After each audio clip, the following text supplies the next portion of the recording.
All right, guys, we're back again.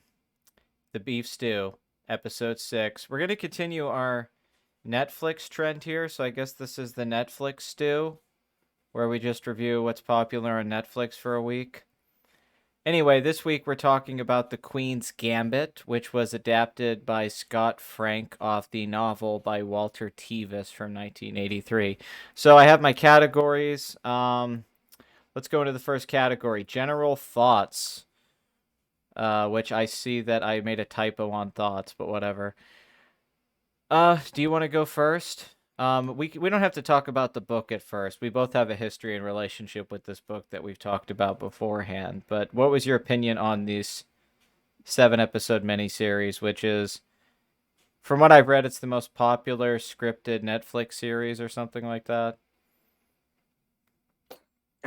What was that? What was that? I fell asleep there. We were talking about the Queen's Pussy, that new porn that came out this last couple weeks. Did you misspell it? General thoughts. THOT. No, it was just like a typo. It wasn't like thought like that. It's like the G and H are like flipped when they should have been. Anya Joy Taylor. General thoughts. The thought, yeah, that's true. I mean, I have some pretty good Hey thoughts yo. about her. Yeah. Um. Love them redheads, man. General thoughts. I mean, okay. I've been a fan of the book for a long time. If you like this show, no, hey, that's fine. I think it's mediocre, and I can only really view it from the perspective of having read the book a few times before, having watched the miniseries, and I wasn't impressed by any of it. I like Anya Joy Taylor. I like her in The Witch, and I liked her in that movie Split. She was in that, right? Yes. Um, but I didn't think. I don't know. I didn't. I didn't think there was anything remarkable about the show. Hmm. And in general, it watered down the book, and everything it seemed to add just made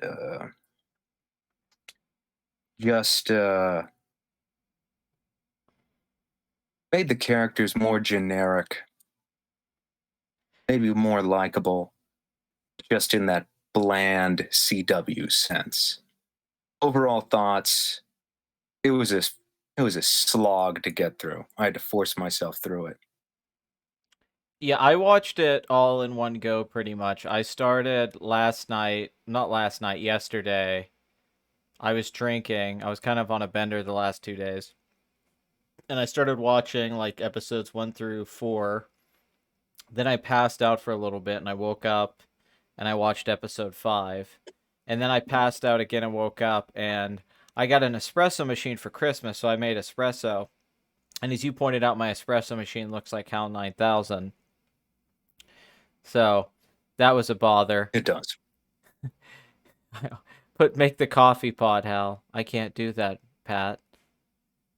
I'm like going into my espresso machine and like taking apart the pieces and stuff like that. We can talk about this. I Daisy, Yeah, it's Daisy. singing. No, it's doing a song that I would like. It's like, now I don't usually do this, but about to drop this remix. Um I guess I liked it more than you, but I don't like disagree with your general like consensus on the they probably made the characters more likable but less complex, I think. I think that's a pretty accurate way of describing it. I think I mean, I'll give people a little bit of history I have with this. We'll go into the book a little bit, but basically I read the book when I was a teenager and I wanted to turn this book into a movie when I was like 15 years old. I read it because of The Hustler, and I looked up Walter Tevis books at the library, and I thought this would make a really good movie, and I planned on making it for years. And the only people I knew who knew about this book were people who like read books. like that read a lot of books, and I never heard anyone talk about it.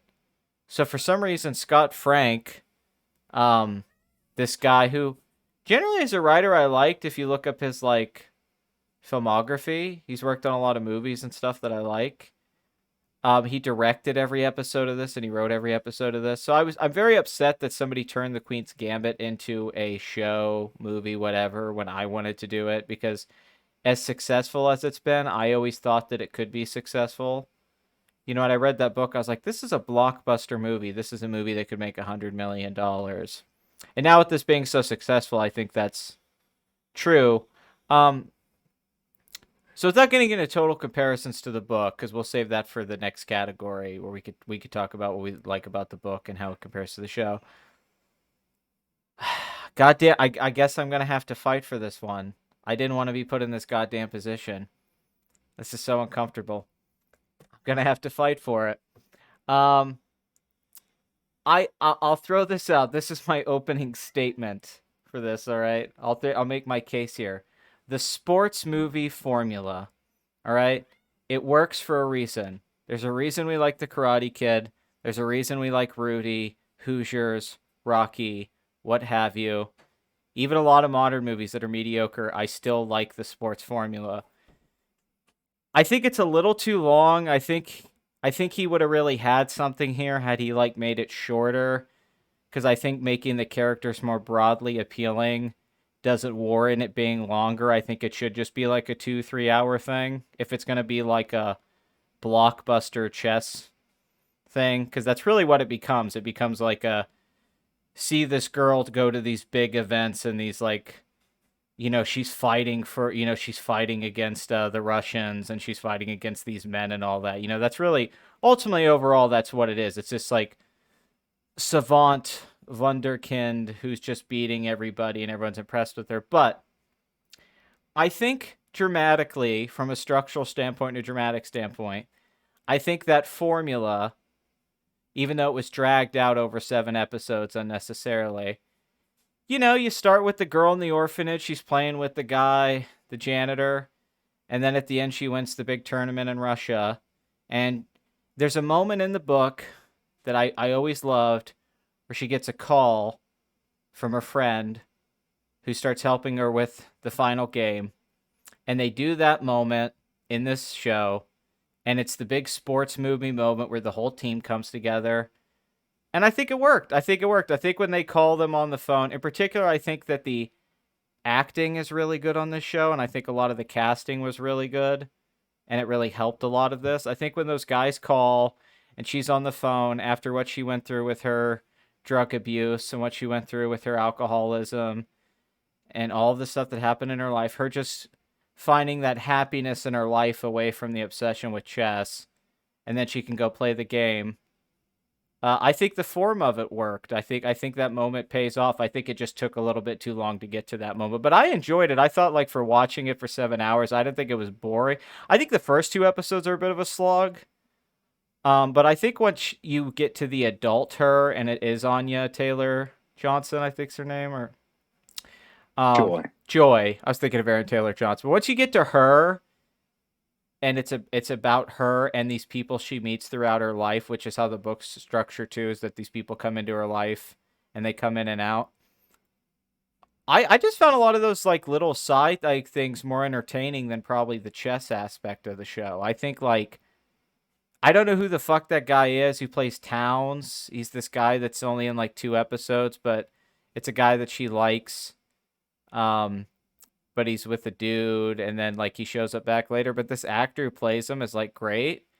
And there's just these little scenes where like people are in rooms and they're just talking and hanging out, and there's sexuality to it and stuff like that. And I actually think that's like where the show works best, or is like when characters are hanging out is what I really dug. But once again, I think it's probably 3 or 4 hours too long. I really do think it probably should have just been a movie now that I've seen it as a show. If you're going to do it this way, then this should be like a 2 hour movie. It doesn't need to be a 7 episode television series. Because you know what's going to fucking happen at the end. So it's like, why am I sitting here and watching this? Yeah, I was pretty excited for the show when I started it. and went back and I reread the book, and I clocked it. Took me 97 minutes to reread the book. It's pretty short, 243 and pages, I think. it's incredibly intense. Mm-hmm. I've seen it even listed as a thriller. It's so intense. People people really do like the book, and it's kind of a writer's book. People who like something almost akin to a thriller, as far as how much of a page turner it is. As far as Towns, yeah, I like that actor too. I don't think I've seen him before. I was a little perturbed by the fact that he shows up in the final episode. Mm. What I like about Towns as a character is he's like that guy or that girl in your life who was just there a few times, and you almost had that moment with them, Yeah. and then just never again, never see them again. You know, Well, man, just to have this, like, it's weird to say it, but I feel like we don't get enough, like, deep-voiced, handsome actors like that and stuff enough, especially movies. Like, I don't know, he felt like a man. I don't know if that yeah, makes any sense, but, like, that was what was so likable about him, is, like, how he dressed and how he looked and how he acted. Like, that dude, I felt like he was kind of stealing the show from her. I think he had so much charisma for that, like, one episode where he's in it a lot. honestly, anyone could have showed Well, up and stolen the show. Um, but I think there's a lot of good support. Like, there's Jojen Reed from Game of Thrones is in this oh God, he was awful as as Benny. Benny Yeah, Watts. Benny Watts, and Benny Watts is the one who plays the he places the phone call. He's yeah. a bigger character in the book. Mm-hmm. They kind of put some of Beltic, although I did like the actor who played Harry Beltic. They gave Me too. he's Dudley in Harry Potter. Yeah, I liked him a lot too. I thought he was also very good, and I thought a lot of the Yeah, he supporting was pretty cast. good. I thought the mother, the adoptive mother, who was the drunk who played Oh, she piano. was awful. I Oh thought. my I God. think that's more writing. I don't think that's her acting. I Oh think. no, I think her acting was awful. I I think she was terrible. okay. I don't. Poor casting too. I don't think she looked the part. I don't think her acting was bad. I think that's a tough role to play. Um, because it's kind of like it could be a little too showy if you don't pitch it right. It's a little, like Betty on Mad Men. It's like, oh God, don't, you know. But yeah, I really just like I think the stuff where people come in and out of it. I really like when she goes to New York for a while and those guys come over. And not even the part where they're playing chess, when she's talking to that chick that she ends up like having a lesbian relationship with, and they're just talking about. I like that. I mean, this is the thing about the book. We can get into the book a little bit. The character of Elizabeth is a very interesting female protagonist in a story, and it's something that you don't get in a lot of movies and stuff. So it's one reason I wanted to turn it into a movie, was because that it does go into her head psychologically about sex, about drugs, about drinking, how she feels about those things, how she thinks about things, trauma. And you actually really get in her head, and that there's a femininity, but it's much more relatable than I find a lot of female characters to be, written by men a lot of the time. And she's like a very compelling, likable character, and a fucked up character, a flawed character, not inherently likable on the surface. Kind of, I mean, I don't want to say bitchy, but sort of. And we talked about it. There's that part in the book where she has sex for the first time, and they do it in the show, but there's this Dick Candle that she's looking at, and the guy comes in, and they're like getting high, and then they have sex. And the way that Walter Tevis writes what's going through her head during the sex, as someone who's not a woman who says, I remember just being like, as being younger, being like, wow, this is like, it's like I almost understand what it's like to be a woman right now, which is a sign of like really good writing. And I don't think the show quite, and maybe it's because of lack of voiceover. I don't know. Maybe that needed something like that. It's a little different when you're inside of her head a lot more with the writing, whereas the show is presenting things instead of being more cerebral like the book. It's more like just showing you the stuff. So you do lose that element as an adaptation. Yeah, I think there could have been ways to get around that. As far as showing it, it could have been a little more stylish. I think the movie, not the movie, the miniseries is pretty bland visually. And honestly, any book that I really enjoy, if I saw it adapted like this, I would be giving around the same opinion. It's just that it's such a cinematic book as it is. You know, you're given these big physical and emotional responses Beth Harmon has in the book. And, you know, it's just such a bland adaptation. I'm surprised it's really popular, in all honesty. I mean, to the point where chess, I just heard this, chess is having the biggest resurgence it's had in 50 years. It's true. Yeah, no, it's like blowing up again just because this is so popular on. I think it said something. It's like 64 million people have viewed this or something like that. It's like Stranger Things numbers, which I didn't expect it to be this popular. I mean, I didn't think it would do bad, but I wasn't expecting it to be like a blockbuster. It may be a benefit of COVID. There's not a lot of content out right now. We have to consider that.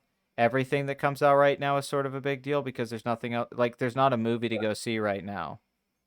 So if Netflix releases something, that's kind of our movies right now. I didn't think about that, but that is a factor. I mean, that certainly helped that Tiger King early in the years when everyone was in lockdown, everybody watched it. If there's Yeah. if there's not a lot of content out, what else, like this is one of the only new things that's come out in a while. And I think maybe if this had been a year without, maybe it wouldn't have been as successful. Um, I think there's also a girl power aspect that people are getting behind, or I think the media is pushing that with it. I feel like that's like I think people think it's badass that she like smokes and she's in her panties and she's like I think people think that's awesome or something.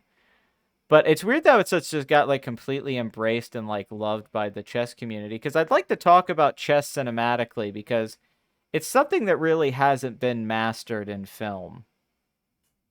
The chess game in a movie. I've seen movies I like, which I like Pawn Sacrifice with Tobey Maguire, the Edward Zwick film.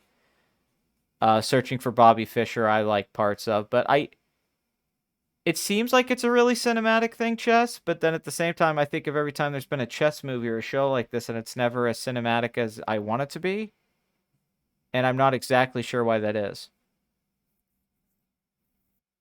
Yeah, yeah, I understand what you mean. Um, I think that the anime Sangatsu no Lion uh, portrayed shogi, which is a game in Japan similar to chess, very Mm. well. But then again, animation has that benefit where it can have these very over the top portrayals of what someone's play style is like or how it feels to make a certain move. Well, he does the thing because I think I agree that I wish Scott Frank hadn't directed this. I don't think he does a totally horrible job as like running it. I just think it needed a stylized director to come in and pop like a lot of the stuff that doesn't work. I think if there was a visual, you know, kick to it, I think it would elevate a lot of this stuff. It Oh just God, yeah, because yeah. because Looks because like second-rate Mad Men. because really all he has is the chessboard on the ceiling thing. That's his like one gimmick. And I thought it was pretty cool the first couple times. I'm like, okay, there's going to be visual stuff in the show, and that's the only thing that's like that throughout the show. I thought that that was going to be like the start of something like, okay, she sees a chessboard on the ceiling when she's high. And then that's just that's her X-Men power throughout the whole show, and that's how it just even ends. She looks up at the ceiling when she's playing Borgoff and she sees the chess pieces moving and stuff like that. And I'm like, man, why don't you do something more with that? Like, okay, you have one visual idea right there.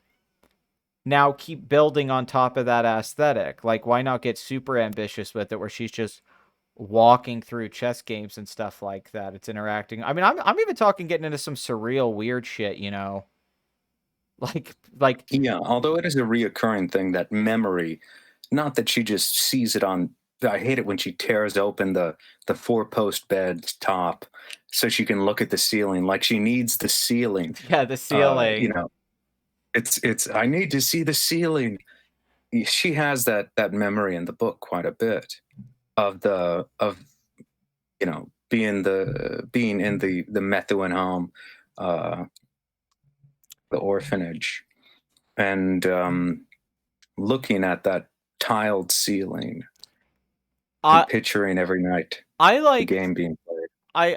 I thought they did a there was things in the or I mean those are my least favorite. There's things I liked. I like when she breaks in to steal the tranquilizers when the movie's on. I like the way that sequence is put together. Um I'll say this. There's one thing that really shocked me about this was the music. That it's like these songs you don't like Herman's Hermits, like these '60s songs that you don't fucking hear. Like it was a very, it was a different kind of sound. I mean, it was the soundtrack of that time, but it was very weird to see a show this popular and like the music is. I mean, not like it's not like the Rolling Stones are playing, you know. I Uh, didn't think the music was that obscure or anything. I I'm not wasn't saying obscure. It's impressed by any just song choices. it's not obscure. You just I don't know. It's funny I can only think that of that one. first episode. I can only think of one movie that has a Herman Hermit song in it off the top of my head, or any of that. I don't think most people even know who Herman's Hermits is anymore, except for maybe Mrs. Brown. You have a lovely daughter, and they don't even pick that song. Some of that British wave that came over, and although they have She's Got the Venus song in here too, but it was weird to hear those early '60s songs. I'm not even saying it was good. It was just weird. I was like, I haven't heard these songs in a fucking movie or in a show. I watched that first episode. I was pretty excited, and I mean, I didn't like it at all. Especially the fact you know, they pretty everything up. I think it's a story that's fucking ugly, you know? Mm-hmm. Everything in it is just unpleasant. And only when she gets to the world of chess is it very interesting. And also, they take out Jolene, uh, her friend in this, Mm-hmm. uh, sexually assaulting her. Yeah, I Uh, thought they were gonna do that. It felt like there was a scene where I thought it was going to happen. I can't remember the scene specifically, but I remember there was a moment I was like, "Oh, I remember that this is about to happen." And then it didn't happen, and I was like, "Oh." and also, every time Beth says, we'll just say the N word to her, um, because Beth, I mean, she is pretty unfeeling and pretty cold. Yeah, Um, for sure. but like you get a lot of her physical sensations in the book, but you don't dive too deep into her head. Just enough, I would say. I mean, Um, I don't think Anya did bad at all. Any issue I have, I don't think like she's poorly cast or she's a bad actress in Plus, this. she is about 10 years too fucking old. Yeah, but she looks young. She does look young, I but I mean, mean, the character's supposed to be 13 by the time she gets adopted. I mean, she kind of can play like teenager to early 20. It's actually something about the shows that she looks older when she needs to. She looks younger when she's supposed to. But I don't really have any issues with her, like her performance. I just wish it had been written different in certain ways. I don't like that they took out they tried to keep a bit of the coldness, but I think they just made her like too badass. Is the only way I'd put it. I would like if she Yeah, was. I mean, and she also, I'll lay it like this: the book opens with a little quote by Yeats,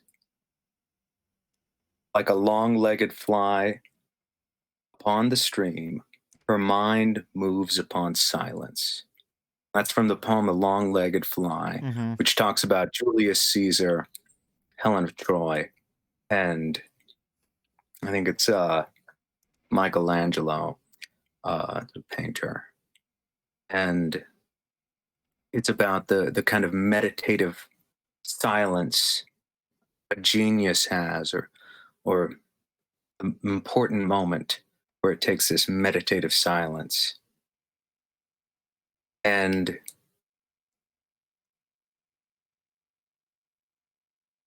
too fucking much. The show, she talks too fucking much. They add too much dialogue in. I know, yeah, I would say I agree with you. It's not too much Anya Taylor Joy's fault as it is the script, where she's just given so much generic puerile dialogue to say. Well, because I think she's more potent when she is quiet in the show, and her Yeah, performance is more, like how, like there's a, I there, because one thing I remember in the book is that she could be so cold about things and like sex even, and then there's a moment in this, which it might be in the book, and I don't remember, her and Benny have sex, and then he's talking about chess, and she's like, "That's all you're thinking about right now," and I remember her character being more like she would be the one in that situation that's talking about chess and not caring about that she just had sex with this guy. Like, to me, that's the character. But then they have these moments where they try to get her like emotional, and it just it the juxtaposition with her being stone cold is just very odd, because when she's a little girl in the show, she's like super fucked up, and when she gets adopted by this family, it's really weird. Like, the guy's not around, the mother has issues, she can't afford good clothes, she gets made fun of at school. A lot of this stuff's like the clothes things in the book. And so you kind of want her to be this like just fucked up person, but they lean so much on the substance abuse element. They don't act like her they kind of play with it like, oh, you're crazy like your mother, or you're going to be crazy or something like that. But I never really felt like she was crazy. To me, she honestly felt pretty normal. Like, even if you want to say like, oh, she drinks a lot and does pills a lot, I'm just sitting there like, okay, a redhead chick who plays chess and would drink with me and do drugs with me, I don't see a problem here. I mean, if this yeah. is if this all the guys on the phone with her like, don't drink, I'm like, wait a minute. Yeah, no. Isn't it the '60s? Aren't they all fucking Yeah, drinking I was and doing drugs? everyone's an Alcohol's Anonymous counselor. Every Although I other, think the oldest she gets is what, 19. Um. but it's like, god Anyway, damn, if she has that a bring if she has a Coca-Cola, they're like, don't do it. you brought up the thing I dislike maybe the most about the whole fucking show. The whole goddamn show. It's really bothered me. It has these flashbacks to her mother and how her mother tried to kill herself and all this stuff they added in about her mother. And what a bore. It's your standard kind of misunderstood genius who's lost her mind, and it kind of sets her up to be crazy. All this stuff they added in, and it's just pap. It's just pap. It's terrible. And her trying to crash the car.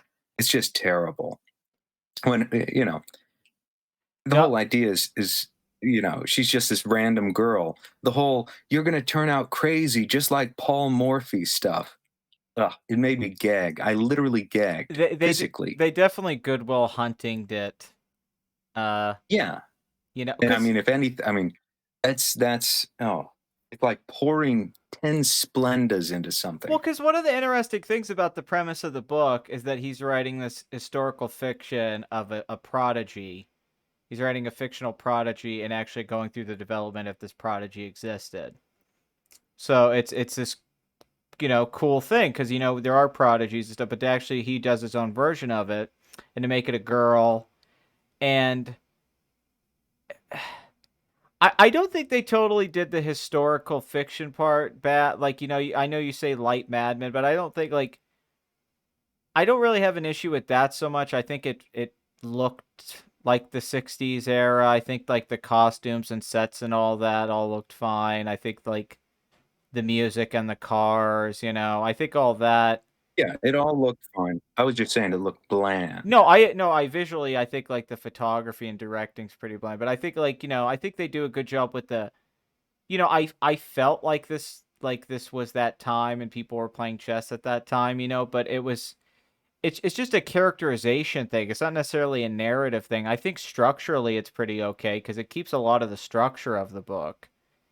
I don't think the structure's so much the issue. I just think it's the characters are kind of like borderlining on 2.5 dimensional, but nobody ever really becomes a 3-dimensional character like you want them to be. Like if this was a show where everybody was like a fully realized, really complex character, this would be a pretty good show with everything else going on in it. Like if those, but it always kind of feels like it's kind of stuck on the surface level because this is just as good as Scott Frank can be, and it's unfortunate that like Matthew Vaughn didn't direct this or something. That we did it. We, Well, we I didn't get mean, we didn't get somebody that really would have because I think there was a really good movie here, and I think the elements are even in this where you can see yeah, there something was a really great good. movie. I mean, even if you took this script, gave it to a different director, I would have changed a few things. But even if you kept the script just how it is, you give it to a different director, you cast a few people differently, I think this could have been something that was great, really great. Yeah, But it's just stylistically so bland. yeah, like the chess movie Um, we always waited for that we that like because I think because this is the first one to really have that like there's a really good plot at the center in a way where it's like and it's not telling it's not like here's a story about Bobby Fischer, here's a story about a kid obsessed with Bobby Fischer.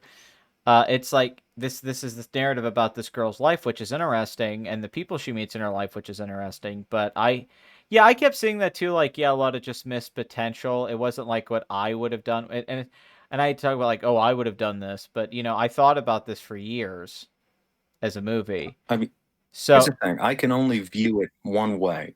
That's the personal experience I had watching it.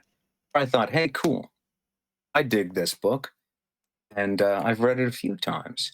And I recommend anyone, if you liked the show, read the fucking book. It's great. It's a bit more challenging as far as the characters are I think you concerned. could read the book faster than the length of the show. Yeah, exactly. Like I I, mean, I don't know why the I'm a pretty show's quick reader, I but still 7 hours. I don't think that's a 7-hour book. it's not. That's what freaked me out was how long this was. Well, as I said before, miniseries, it's writer easy mode.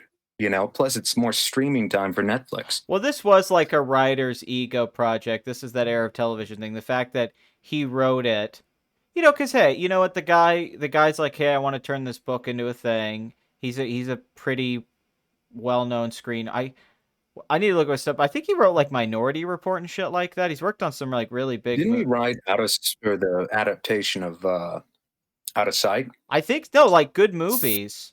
Like Soderbergh? yeah, Oh, like if you go look at Scott Frank's filmography, the dude's done good stuff. Like he's not a bad writer. But it's just that thing where he made it's the vanity of it. They're like, I'm gonna write every episode. I didn't know going into this that he directed every episode until I started to see like his name's at the credits every episode. And it was like, wait a minute. So it's this thing where it's a guy who's not a director. He's been a writer his whole career. Because yeah, even God, Steven Soderbergh, if he had done this, like shit. There's so many cool ways this could have went, but it is like it does feel writerly, like you say, miniseries writer in easy mode. This is like a writer with too much control without a director's vision, and it shows you really this is an example of what's important about having a director separate from someone who's a writer. Because directors think in visual terms and think in pacing and storytelling, and you could tell this guy didn't give a shit about like the pacing or he tries some whoever did the editing, it's pretty well cut together and stuff like that. That doesn't really matter with how he paces the story, but like, yeah, he's just not a great director. I mean, I would say he didn't do a horrible job. Like for a guy who's never directed something before, but it definitely didn't come across like when you watch this, you're like, wow, this guy's a great director. This is really well done. I can't wait, which is true for I mean, most he may have shows. directed something before. I'm not sure. I'm not sure either. But you see this with a lot of writers. I don't think the best directed episodes are Breaking Bad or by Vince Gilligan. I don't think David Chase was the best director on The Sopranos. Some shows are different. You have David Lynch, but that's different because he was a director. Typically, the writer, person, showrunner thing for most shows, they're not like the standout director. They usually hire directors to come in and do their scripts for them. So it was weird to me that he didn't hire, because I think this would have benefited even from the TV thing where you have different directors come in and direct different episodes. And you just hire veterans to come in and direct like episode 1 through 3. But they did the True Detective thing like with Cary Fukunaga, but this guy's not Cary Fukunaga. So that was the weirdest decision to me, was that the guy directed every episode. I don't know how the fuck that happened. I don't know how Netflix just like, I mean, it's crazy. I don't know. He got a good deal. But I don't know. It's weird to not like talk in circles about this, and I guess let's try to get some specificity. Was there any kind of what was your favorite scene? I guess what was your favorite sequence in the whole show? Was there a part that you really thought stood out as in comparison to everything else? Hmm. I was. It's funny. I immediately thought part that really disappointed me, and that's Well, we can get to the that. whole her falling apart. I'm surprised they couldn't do that very well. That's something that is very cinematic. Her drinking and all of that. Oh my God! I just Um, looked up Scott Frank's right. I'm. He wrote one of the absolute best episodes of the Wonder Years.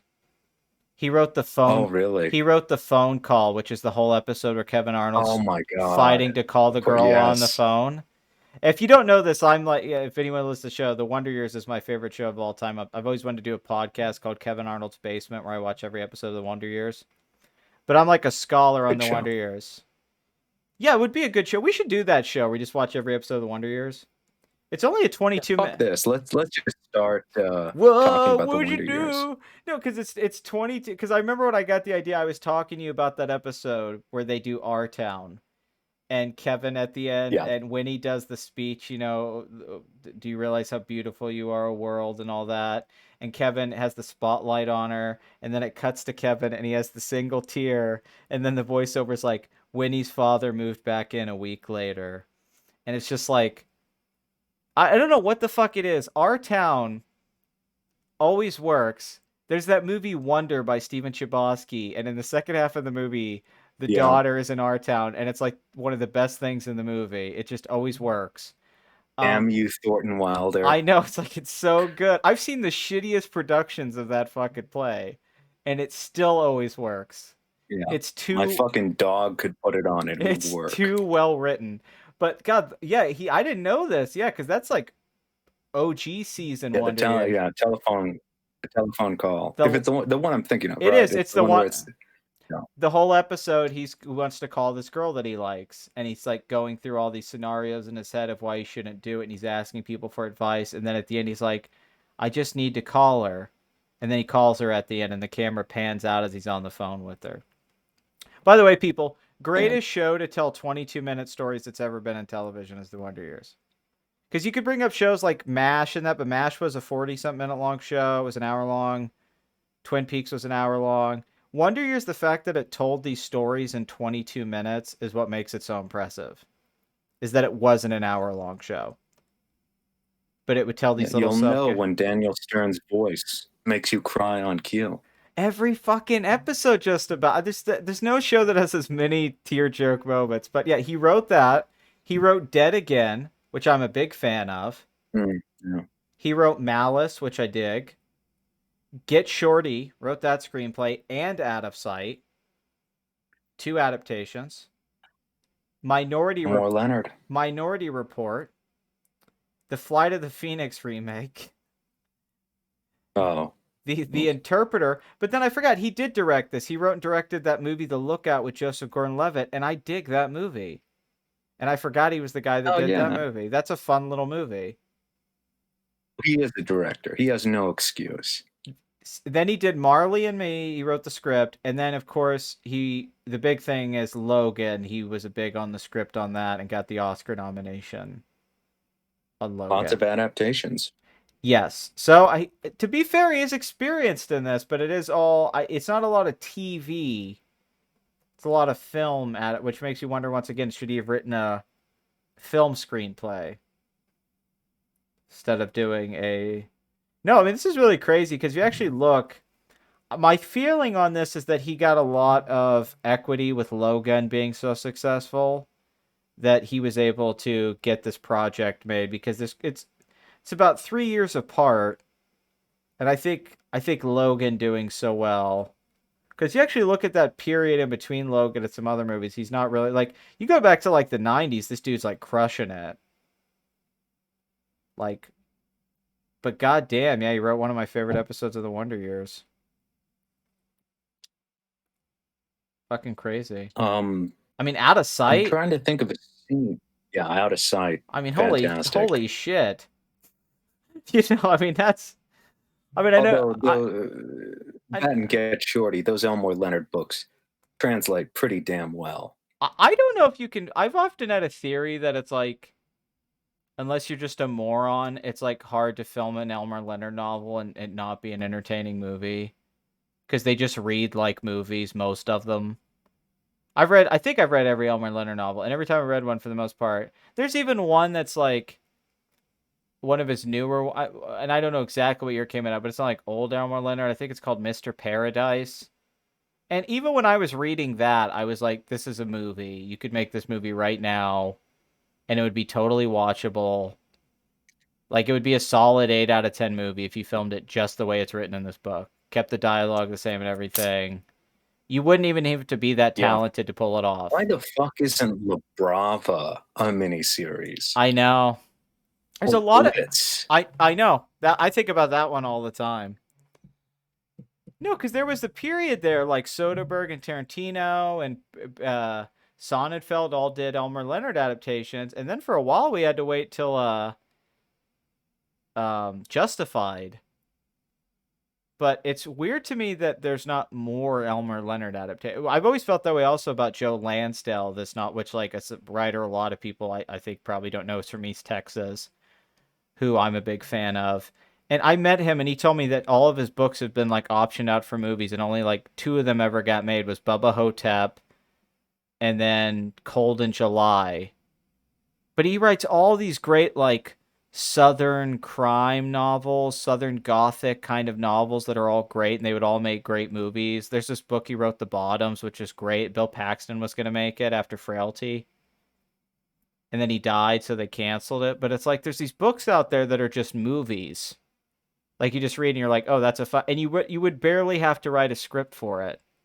It's a writer who writes kind of in a script like fashion almost in a sense. You're like, oh, this could be a movie script very easily. This isn't literary enough in the sense where it'd be very hard to adapt it into a movie. And they just don't make these. I mean, there's a lot of writers like this. It's crazy, but like Stephen King was kind of the king of that for a long time. You just like turn it into a movie. Misery could be a movie.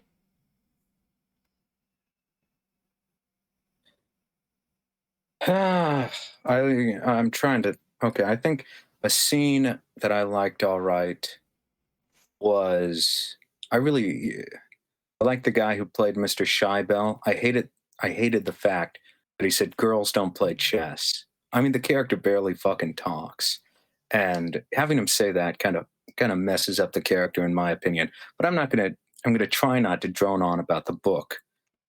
But uh, I guess I like the stuff with him. It's hard to mess up the scene where she goes back and sees all the clippings Shybell had kept.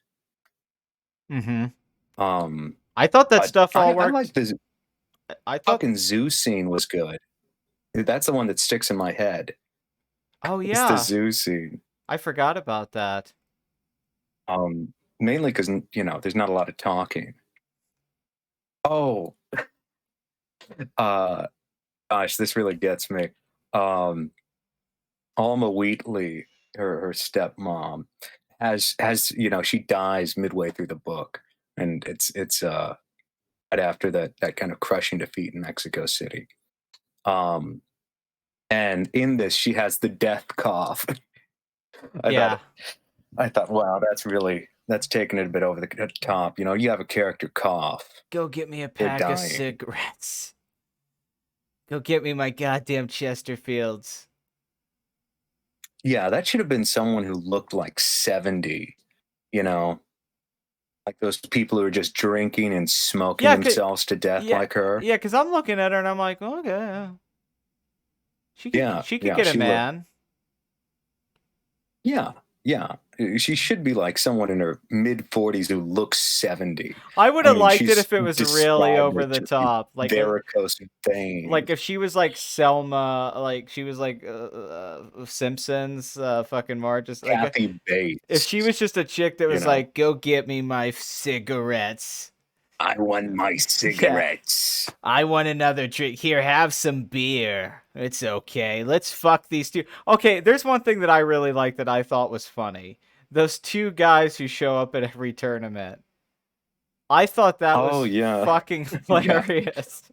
That kept Yeah, that, at one point I was like, "Are they supposed to be a gay couple?" I didn't know. Um, There's the swimming sequence, the pool, like where she's swimming with them. I'm like, is she gonna fuck both these dudes? You know, like I was getting kind of excited. Like, here we go, menage a trois. But it's so funny. Like this third time they show up somewhere and they're like, hey, it's us again. We just, yeah, are you guys? Marion Pippin. Yeah, are you guys? Yeah. No, there's a comedy duo. They're the ambiguously gay duo. They just show up at every event. Like, no, that was killing me every time those two guys showed up. Like the first time it was like, okay, they're back again, and then it was every fucking time she was anywhere. Hey, it's us again, Elizabeth. Gee golly, you're Gee still golly, Beth. you're still playing chess really good. Boy, Beth, I sure am keen on you. Yeah, there's a lot of characters like that show up again, which I'm not into. Although seeing them was pretty funny. No, I Um, thought about that, the running gag of the but two of them. Well, because it was a funny in a it's not good way, no. funny and we're being kind of sardonic here, making fun of it. Hey, I'll Um, take the entertainment of it. uh, I didn't mind of all the changes adding more Harry Beltic in, but I think I may have if Benny Watts Honestly, one of is my favorite was parts better. of the book is Harry Beltic as the character, and I really like the stuff when he's at the house. Um, in the book, a lot. Like I really like that stuff, and I'm glad that stuff was in the show because I was starting to get a feeling that that stuff wasn't going to be in the show.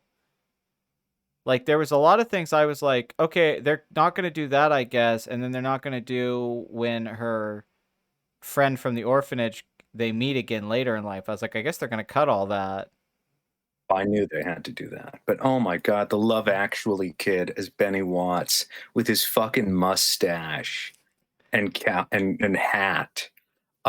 See, I don't know where they got that. I thought that was all Uh, very self-aware that he was like a joke of a character in that way. Like people but didn't. he's supposed to be, I mean, he's kind of supposed to be this all-American, handsome, kind of Mm-hmm. sexy motherfucker, right? He's supposed to be a bit like um a bit like this kind of Bobby Fischer character. Except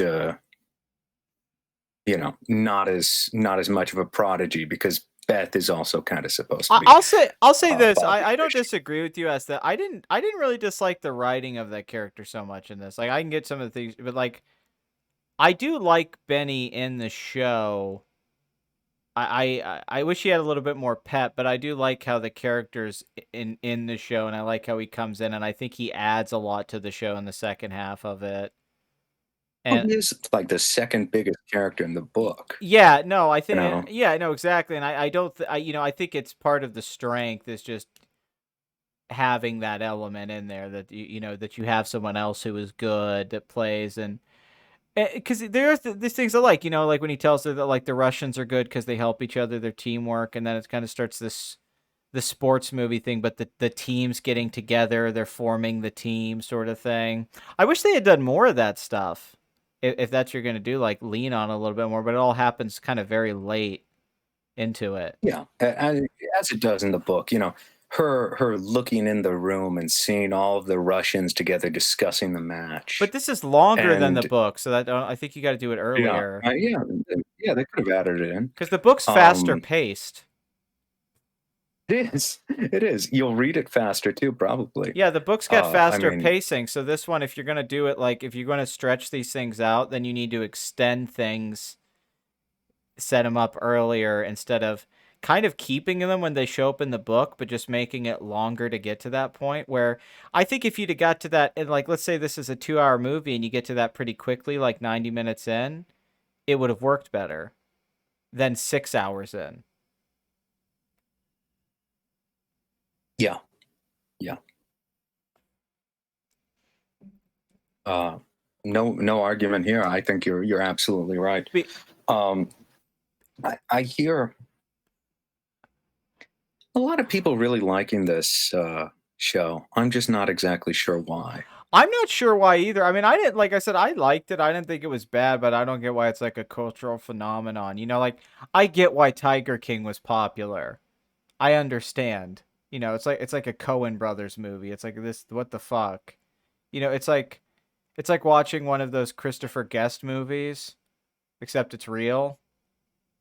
You know, it's like okay, and I get why Stranger Things was a big deal and stuff like that when it first came out. I was on the bandwagon of Stranger Things at first, you know, a lot, but this I don't know. I could have seen this being like a critical darling or something, but I don't know why this has become a like a blockbuster that's like brought this big resurgence to chess and it's like I don't really understand it either. I mean, I always thought that it would be a big thing. I always thought you could turn this book into a big because I would tell people about it. This was years before we knew each other, you know, because I swear, if I probably, I think we probably had that conversation years ago, and you're probably like, yeah, that's cool. But back in the day, people were like, who the fuck wants to watch a chess movie? And typically, chess movies don't do well. They don't perform well. So I always thought in the head, but I'm like, I don't know. I feel like this has like this. It's just the character of Elizabeth, like the character of Beth. I feel like is like a, you know, you could turn an actress into a movie star with this. And I guess he did do that with her. She's probably, you know, a star now. But it's that kind of role. Like this is the role you could get an Oscar nomination for if it was all done right. Like it's a meaty like you know, you wish it was like a like Emma Stone was like 16, you know, or like it was just a Yeah, fucking great actress, you know, like young, like when like Kate Winslet in Heavenly Creatures type shit, you know, you're like, oh man, if this could just be that young actress, like the role that breaks her. Natalie Portman and all the beautiful girls, you know, like oh Natalie Portman young, like the professional. Oh my goodness, she'd been really good in this. yeah, the professional. I Mm. also really didn't like Anya Taylor Joy. ATJ. ATJ. I didn't really like her in Emma, which came out earlier this year. I like how she looks on camera, and I'm not saying that as like a sexual thing. Like I think she's attractive. I am. I think she yeah, I mean that's I think she looks good on camera. I'll say that. I like her face. I like her bone structure and all that, and her eyes and stuff like that. I was gonna I don't know if you noticed this. I was wondering if Tarantino directed this because she didn't have shoes on the entire show. This was like a foot fetishist like I didn't notice that really. I mean, I saw it a few times, oh, dude, every but you fucking mentioned scene of the show, she never has shoes on. Like, I didn't think about it at first, but you know, I watched it all in a row in 7 hours for the most part, and I was like, that's weird. I always wonder if directors, like, at the back of my head, I'm like, why are you doing that? What's going on there, Scott Frank? I mean, I guess there is something about the foot that is visually On appealing camera, uh, yeah. as far as movement goes, Mm-hmm. um, No, Tarantino, I know compared to drawing a foot. Because I think people, when they give that criticism to Tarantino, like I never, they're like, oh, it's just a fetish thing. It's like, no, he does do something with it. It's not just like, here's a foot most of the time. Like when Uma Thurman walks into the frame in Pulp Fiction and she does the thing where she puts her foot back, and then that's like a character thing. Like Mia Wallace doesn't wear shoes. That tells you a lot about her. You know what I mean? Like we're introduced to her Or at that least way. a little bit. Yeah, a little bit gives you information. Like he does it in that sort of way. It's never just like a totally gratuitous. It can be. I've seen him do it that way, but most of the time, Well, yeah, he jokes around with it in yeah, it's almost like a thing. Once Upon a Time in Hollywood. Yeah, it's like a thing for the It's fans, pretty funny. Like he throws it in there, he throws you one, like here you go. Now they're dirty. Yeah, Like, look at it. extra flavor. Um, but I don't know. I know it's a weird thing to point out, but I just couldn't stop thinking about it because she like never has shoes on throughout the entire show. And by like the final 2 episodes, I was like, when she's just walking around in her underwear, I don't think she has shoes on for an hour. I was like, okay, it's just I don't know. It's But just she also doesn't have pants on. which I'm pro. I'm all that stuff. Everything where she's like laid up with their legs spread out, smoking a cigarette. I'm like, this is a waifu right here. I'm down. I'm cool. But yeah, I will say if there's a benefit to this show, in a sense, her being as appealing she is and good looking, it doesn't hurt. I'll say that. I think that contributes to the popularity in a lot of ways. Certainly, it does not. Yeah. It doesn't hurt to have Um, a chick and the fact that you have her playing it, being in sexual situations and showing a lot of skin, which we honestly don't see in a lot of movies. It's actually like we see it in TV, but yeah, it doesn't. As a guy, I don't know how chicks feel, but I didn't mind seeing the girl walk around in her panties. Like I was like, okay, I like this part. And she kind of gets like hotter as it goes on too. Like the hair gets better. The dresses get better, except for like that weird stretch where she looks like a zombie when she's all like fucked up, like I'm on my bender. I don't want. that bender did not last long enough. Fuck you, Christians. I'm not going to Russia for you. Fuck Jesus. Yeah. I mean, I didn't mind Oh that stuff. no. It's interesting. It's just, you know, it's not exactly subtle when you watch it.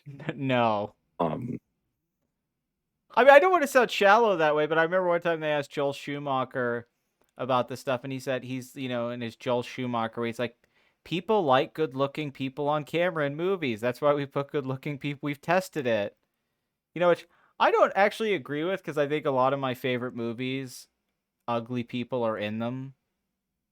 And I think ugly people, but I guess it's just having a certain look on camera, being photogenic. You could be unattractive and be like the guy who's the rat guy in the Harry Potter films that's in all the Mike Lee films. That guy's ugly, but he doesn't look bad on camera. I guess you just have to be photogenic, but I I will say that yeah, this could have used some really ugly motherfuckers in it. but You know what I the mean? sex appeal factor did not hurt. I think that is a bit like you're asking why it's popular. I think a lot of it is maybe not the character of Beth. I think people are falling for the actress and how she looks in this show. I think it's a big factor. I'm going to go out on the limb and say that's part of it. Yeah, I think you're probably right there. The aesthetics of the show, I could see being very popular. I mean, hell, they were when Mad Men was on. Yeah, no, I mean Christina Hendricks, everybody was obsessed with the Mad Men thing yeah, exactly. I mean, yeah, I think that because the '60s thing came back. I mean, the fitted suit, the look, and all that, the hair, that's all back. I mean, guys look like that now. It really came back, and there's some retro thing going on where we like women dressed from that time period, and we like men how they look in that time period.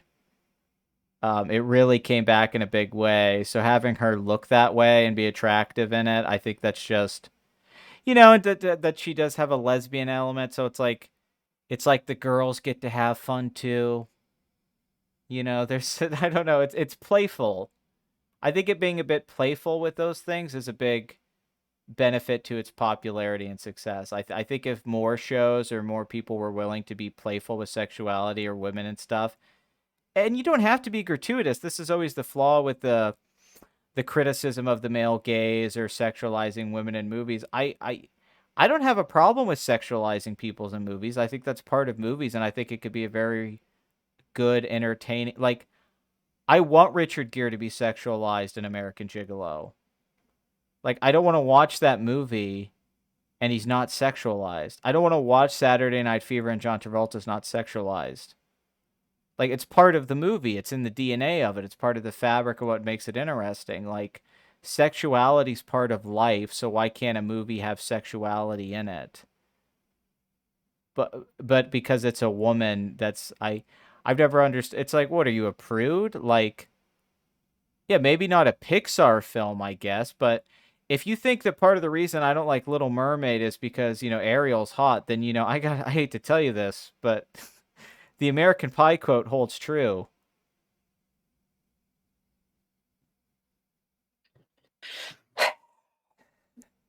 I'm just spitting the fire out here. I love that I'm standing on my boss. Like, hot people in movies, it's okay. I'll Yeah, I'll your die soapbox. I'll die on this hill, god damn it. Yeah, I see what you mean. I don't disagree. Scarlett Johansson, Um, I'm okay with it. Tighter black leather, god damn it. just paint her skin black. Oh, that might not be the best idea.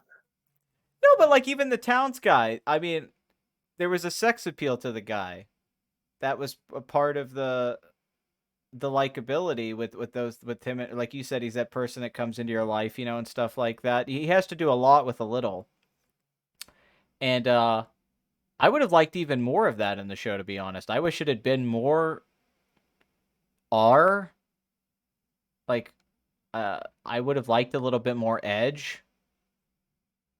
I would have liked more of the drugs and the alcohol and swearing and sex and all that. I don't know. I think that could have been a lot of fun.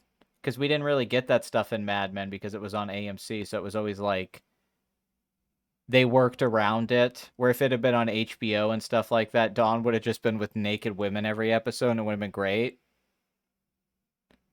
And it's like, Netflix, like, roll the dice here. Let's go. Like, this is a party. Let's go. Let's do it. Yeah, although I don't know if that's exactly what this show is going for. I don't think it was going for that. But they, well, Although hell, I would have found it a little bit more engaging because they're if playing. half the goddamn cast is naked. Because they're playing with it, though. That's what I don't like. There's like a tease aspect. They are toying with these things, but they never like fully commit to any one of them. It's like, okay, is she cold and detached sexually where she just fucks these guys for like a fulfillment for a little while, and then she goes back to her obsession? Is she, I I feel like the tranquilizers become a gimmick after a point, and they sort of lose any kind of. It's just more fucked up to see a child being addicted to something than it is to see like a 19-year-old like addicted to something, I guess. And it's Yeah, and I mean, you look at it, you got to know she's like in her mid-20s. Someone who looks young has had barely any experience with the outside world. Getting the DTs at like 18, yeah, that's interesting. yeah, You exactly. know? I agree, and yeah, I would have. Well, I mean, maybe I'm crazy. I don't know. I'm getting a little wild on this one, but I You're getting a little wild because what the fuck do we have to talk about? That's pretty wild. Okay, I know. I'm just trying to make like entertainment out of this, but fuck it. This is the beef stew, man. This stew is a little rough. Um, it's a little steamy. I remember being 18 to 20, and I could tell you from personal experience, I don't know your anecdotal stories here. I could handle quite a bit of alcohol and drugs when I was younger. Um, Oh yeah, Maybe not as much now, that I'm in the I'm getting old, but when I was young, it's like the thing about like drinking every day and you're an alcoholic. I'm like, well, then everyone I knew was an alcoholic, and everyone I knew was a drug addict because I mean, I don't know. To me, where everyone was like, I'm saying that these young people are like, hey, don't party. Like when she's with Benny and he's like, yeah, don't you're drinking me. I don't have another beer, and I'm like, what? What is this?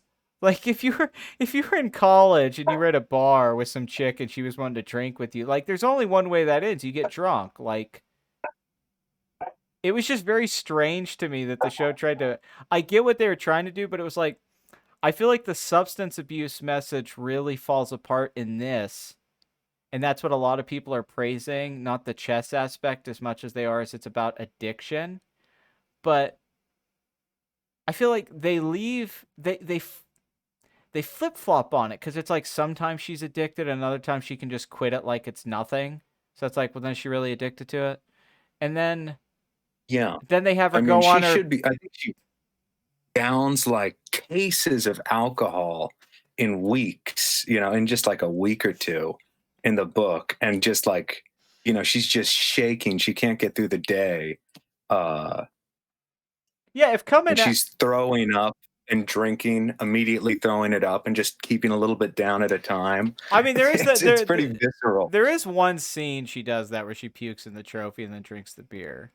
They do have that moment. But like if falling down some steps and landing on your ass is an addiction, then I was addicted to everything, I guess, because I've been And there. good God, yeah, I'm Charlie Sheen. Well, I mean, she is a prodigy, and it is people looking at like, and people looking at her with some jealousy, saying, "Don't fuck this up." Everyone wants what you have. You know what I mean? But I think it would have. I think if characters, I think what I would have done if I was to change something, if you want to do the 7 hour thing, have the characters do things to fuck with her to make her worse, like get her to Yeah, drink more exactly. and That's do. how most people would act. Yeah, Is fuck you? Yeah, have it, fuck you, have child another beer. prodigy. Yeah, and Take some more of these little green pills. well, like when he did the speed chess thing, and then she's like, "Are you trying to psych me out?" And I was like, "Oh, this is getting interesting." And then he's like, "Oh, I don't need to do that with you. And then she just went. It's like, yeah, is nobody trying to like? I would have liked to see people because they make it all like chess is this respectable, honorable game, but I would have liked to seen the people trying to psych her out, or you need that character. I mean, it's cliche storytelling, but there's reason the stuff in there. You need that character that is the bad vice that's making her do these things that she has to get rid of in her life. But she doesn't really have that character in this show. You could say it's the adoptive mother, but they make that like a bromance between them, like that it's cool that she's doing it. Like you don't feel like I don't it's. think you need that character. I think her by herself, she wants to get out of her head. I just think I Uh, think it could have added some tension to the show if you had the characters not all you're amazing. I love you. I want everything that's best for you. I mean, every single fucking person is obsessed with yeah, this and chick. I know what you mean. Like in the book, Harry Beltek is like, "Go fuck yourself," and leaves and never returns. Yeah, like real people act. Like, because Yeah, eventually you wouldn't put up with this girl's shit. and And yeah, Benny. It's great when she calls. Like she gets the call from him yes. because he already went, "Fuck you." Go fuck yourself. I don't want to talk to you. And she's just like, well, that's another person out of my life. And then finally at the end, she calls up and, Yes, exactly. she's, just so alone. Yeah, But in yeah. this, she's not even so alone. Towns is No. already with her. No, somebody shows up to be with her all the time. Like I really felt like it lacked that dramatic punch. It should have been somewhere mid in the show. I'm just trying to rewrite this, but like, if you're gonna do a 7 hour thing, it's like, okay, well, who's the the devil on the shoulder? Who's the character that's in her life that sticks around, and these other people are leaving it. She's getting them out of her life, and then she realizes that these are the people that actually matter to her, and she gives the things up. I don't think that whole transition was done it didn't even really make sense to me why she even quit doing drugs and drinking. She just seemed to do it because it needed her to do that at the end and see the ceiling chessboard without being fucked up. But I didn't really get what the thematic motivation was. Yeah, they didn't sell her downfall enough. Yeah, that shouldn't just be like a montage in episode 6. That should be like 2 fucking episodes of she's just like, Or at least one episode. I mean, they can make them however long they want. yeah, I think a half-hour show would have really been instead of like the hour long, but yeah, I think it needed that kind of like I would have liked that. I would have liked her like really getting bad and people and then her winning the people back over because she goes to Russia and does so good and then everyone kind of comes back into her life. Even the Russians seem to want to win Yeah, they're in the show. all the You know, he's Russians like, love her. Yeah, I'm happy to lose to you. there's no villains. They don't paint they kind of do the chick who runs the orphanage, but she's out of the story quickly. And I'm not saying you need a villain, but if you're going to do a 7-hour miniseries about a girl competing in chess, where was the fucking competition? Where was the competition? Yeah, What is the sports she only loses. What does the sports movie need, The right? We need the Cobra Kai. We needed the Johnny of this story. We needed the fucking Cobra Kai kid to kick her ass. You know, she didn't have a Miyagi, whatever, but we need, you need the, Borgov's supposed to be the one she's beat, Borg, the Russian. but of He's course, supposed to be this big motherfucker, this big blackness that hovers above her, right? yeah, And the shadow. he's just this really adorable, attractive No, looking guy. He's a teddy bear. No, and he's like, yeah, and he's like, he's wanting her to win. It feels every fucking game. It feels like he's just like waiting for it to happen, like it's inevitable. Yeah, when Benny Watts beats her, it's like he apologizes to her too. Yeah, it takes dramatic tension out because I don't know what she's fighting These are for. people who want to win. Yeah, that's not competition. I'm not saying that chess is an honorable sport, but it's also competitive. If you're telling me that Russians in the 60s were all like, yeah, an American, yay. Bullshit. They'd want to fucking crush that girl. It's Russia. Like, what fucking world do you think? I mean, it's insane. Like, I would have liked if they were over the They top. live on crushing things. If they were over the top James Bond villains, that would have been fun. No, they all Yeah, you're the that guy should have looked like Sidney fucking Greenstreet out of the Maltese Falcon. Yeah, like they should be evil, man. I like to play chess with people who like to play chess. Because the thing I is, like to talk with a man who likes talking about men who like to talk. but when you get to the end, you should want her to beat these fucking cocksucker Russians. That should be a driving force for you. Like, go beat those fuckers. But you don't care. You love the Russians. She goes and plays with the old people, the old Russians at the end of the game. You're like, oh, Russia's great. Communism's great. Isn't communism awesome? Isn't it fun? Yeah, the whole idea is that they're supposed to, at the end of the book, is they're supposed to look like Mr. Scheibel, where they're all poor and miserable and teeth. They have no teeth and they can barely see. And and the guy she sits down and plays with doesn't recognize who she is. Yeah, this just made it seem like Russia's a pretty cool place. Just go hang out there. It's fun. I mean, I'm not saying Russia isn't a fun place. I'm sure I could have plenty of fun in Russia. But yeah, it just it's funny. I didn't think about that. But now that we're talking about it, I'm should just have taken this to the next level where she's playing Russian roulette like fuck, like Deer Hunter, Christopher Walken. They have a gun with every Deer chess Hunter, move. Every time you're checked, you have and to then, pull the we hear the trigger. news. Russian roulette is getting more traffic now than in the past 50 years. And I'd be goddamn happy. That's the resurgence I've been waiting for. Yeah, there's no villains. Everyone's obsessed with her and in love with her. Oomph. The whole goddamn. And I'm not gonna say like Mary Sue. I'm not going Ray here, but there's a little bit of that here. There's a little bit of the Mary Sue, where everyone's like, Beth, you're just so great. You're just so beautiful. You're the most beautiful one I've ever met. I'm in love with you. I want to marry you and be with you. Beth, you're the best chess player I've ever played. That was the finest game of chess I've ever played in my life. Even when they beat her, they're like, that was the best game I've ever played in my life. Then there's that little Russian kid who's like, I hear you get to go to movies in car. Is that true? Oh my god, you get to see movie in car. Yeah, it was played pretty cheesy in the show. It works in the book because the whole time she's just thinking, "I hate this little fucker. I hate I this mean, little I'll give the show fucker." that I did hate the And, little fucker, so it worked on some level. and then at the end, she's like, "Oh my god, I was this little fucker."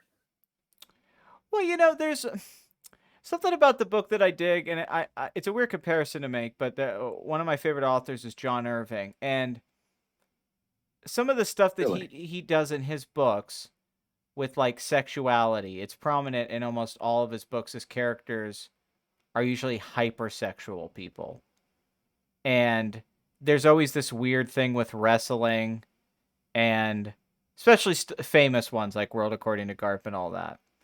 But sometimes he writes these really complex female characters setting free the bears, the woman who dresses up as the bear for the children, stuff like that. And I think about like the Cider House Rules, and I think about that book.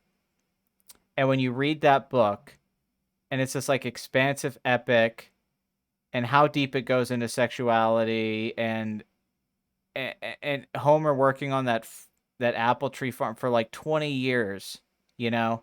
He works for 20 fucking years. It's a whole story of this guy's life from this orphanage where he's raised by this doctor. So then there's this big famous sequence, and he has to perform an abortion, and he's against abortions. But he performs this abortion for this girl Rose because her father got her pregnant. And he's telling his child this that he had with his best friend's girl, who comes back crippled from war. Handicap. So he's telling him about his life before in the orphanage. He's explaining it to him while he's about to go perform this abortion. And it's written, and it's so compelling because there's this like 20 years of history. And it's one of the most compelling things I ever read in a book. And so when he gets to the end and he does the Princes of Maine, you Kings of New England, you really feel like he's come somewhere. And then Lasse Hallström is a director I like, and John Irving writes a script.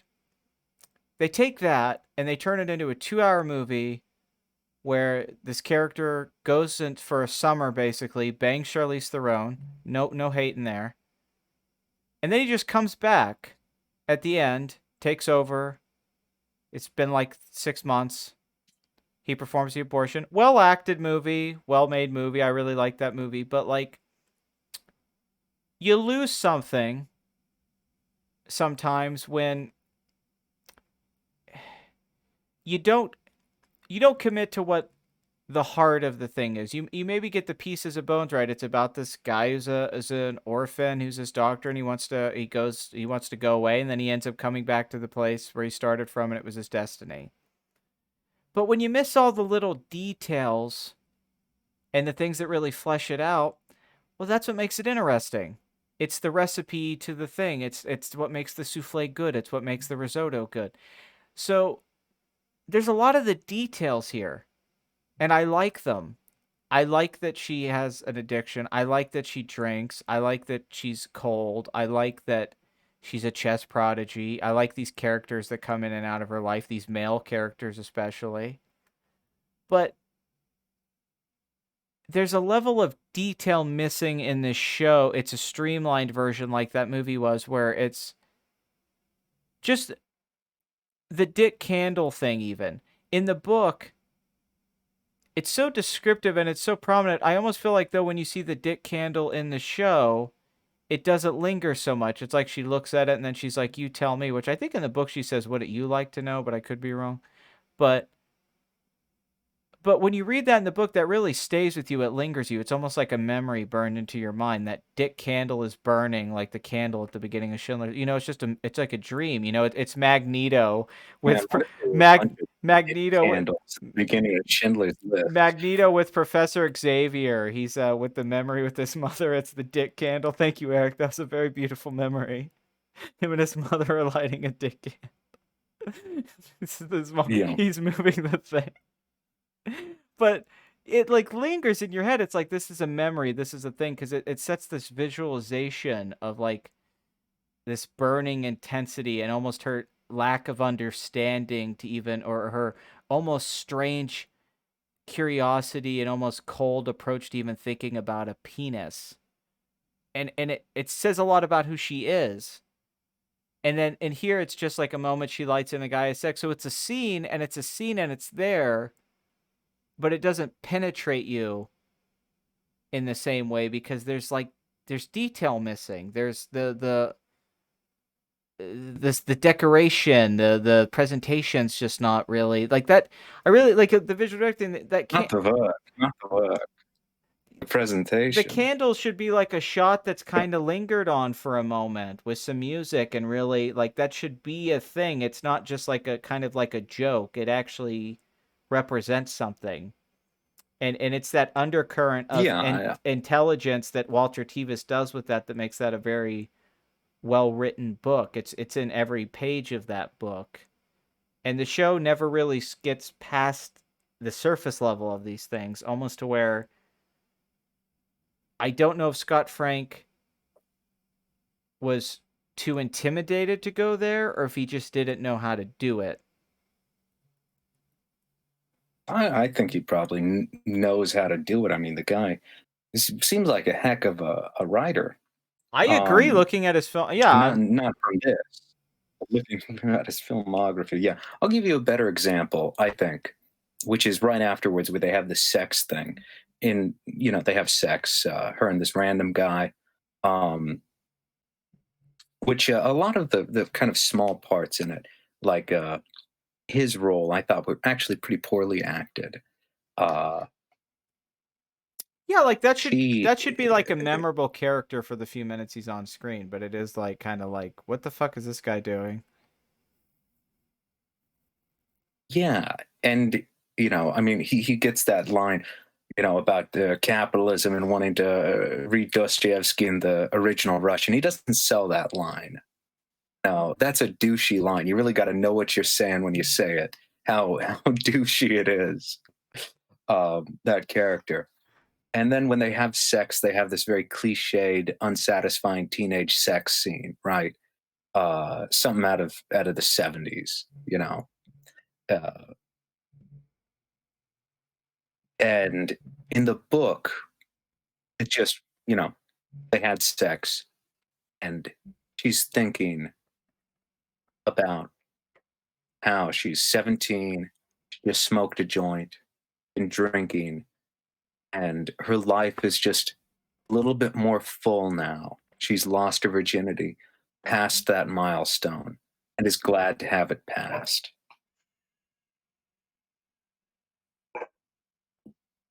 Yeah. It's I that kind of narrative richness. And I'm not saying this is fucking Proust, no, um, no, no. It yeah, I'm not saying but this is like a it's a fine. yeah, it's a good book. It it's a book, it's very much like a it's very classic, get out of the library, you could sit down and read it. It's a book length book too. It's not some long fucking book. You could sit down and read it. It's pretty easy to read. It's not dense or complicated kind of book. I mean, I read it when I was like a teenager. Oh boy, the dogs are going crazy. The dog does not like the talk of all these dick candles and hot redheads. The dog is getting worked up. The dog's mad. This show is fucking great, you assholes. It's better than the book, you Yeah, my dog. fuckers. Yeah, big fucking fan. Oh, shut the fuck up about this. Oh, god damn it. He gives it 5 paws out of 5. I don't know what much else to say. Like we're talking about other shit that doesn't really relate to the show. I feel like we've taken what could be like a 10-minute review and turned it into a podcast. Mank, we had all this shit to talk Yeah. about with Orson Welles and the movie, and I honestly, I'll say this.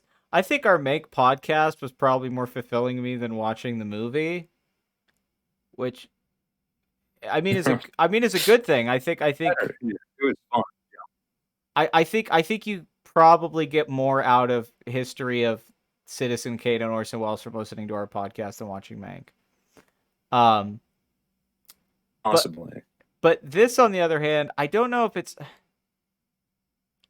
we're even coming across on what it is or how it plays or how to even formulate a review for something like this or talk about it in a certain way, because you really essentially have to talk about the chess games. Let's end on that. Let's talk about chess, because it's a fucking show Yeah. about chess. We both play chess. We both like chess. Yeah. Well, let's. We should just a little editing that really you should really cut the fat out of this out of this podcast. Trim some of the fat off of it, like this right here. The fat dog. Just Yeah, my fucking dog. your dog's over there just like a big blob crawling on the floor. Yeah. He's pissed at there's probably someone breaking in my fucking house right now. Yeah, he's actually trying to save you. He's trying to save my life. There's a I'm talking about the Queen's Gambit. There's a Chris Cooper behind you, American Beauty, just waiting. You know, there's just a repressed homosexual just waiting to shoot you. Yeah. How do you think? Fucking wet. How do you think it? How do you think it did chess? What about the chess games and the moves and all that stuff? Is because I think a lot of people are viewing this show. I have a theory that they didn't read the book and they don't play chess. I think a lot of people that like this show, it's probably like, hey, cool, this is like a chess show and it's fun. Did you think that it represented chess, the game, in a good way? Do you think it was a we both played chess. I was in the chess club, and neither of us are chess prodigies, though. No, not at all. I don't think this really sells the idea of the chess prodigy that well, which is kind of the whole structure of the book. Right. And it kind of annoyed me.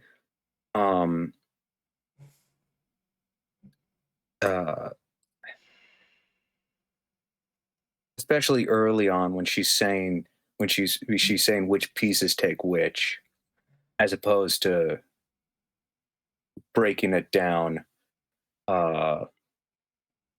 into the numericals. God, there is so much of that where she's like, "What's that? If I win that, where do I go?" Yeah, well, what's it's that called? It's showing the audience, right? Yeah. Although it's never, it's never needed.